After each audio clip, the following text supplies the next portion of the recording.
It's Saturday morning. So காலையில் எழுந்துச்சி வாசல்லாம் பெருக்கிட்டு tea போட start பண்ணிட்டேன்.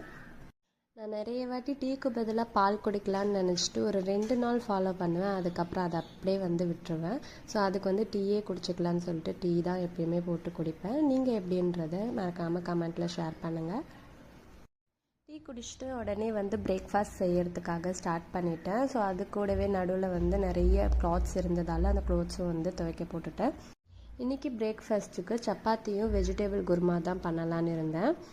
குருமாவுக்கு தேவையான வெஜிடபிள்ஸ் தான் கட் பண்ணி எடுத்துக்கிட்டேன். நிறைய பேர் நைட்டே கட் பண்ணி வச்சுக்க சொல்கிறாங்க. பட் எனக்கு ஃப்ரெஷ்ஷாக காலையில் கட் பண்ணி அப்போவே செஞ்சால் தான் பிடிக்கும். ஸோ நான் இப்போ வரைக்குமே அதை தான் ஃபாலோ பண்ணிகிட்ருக்கேன். அதே மாதிரி சப்பாத்திக்கு இந்த மாதிரி உப்பி வந்தால் தான் எனக்கு ஃபுல்ஃபில்லாக இருக்கும். ஸோ அதுக்கப்புறமா நான் செஞ்சு முடிச்சுட்டு பிரேக்ஃபாஸ்ட்டும் முடிச்சுட்டு அதுக்கப்புறம் கப் கேக்ஸ் நேற்று கேட்டிருந்தாங்க இல்லையா, அதையும் ப்ரிப்பேர் பண்ணிட்டேன்.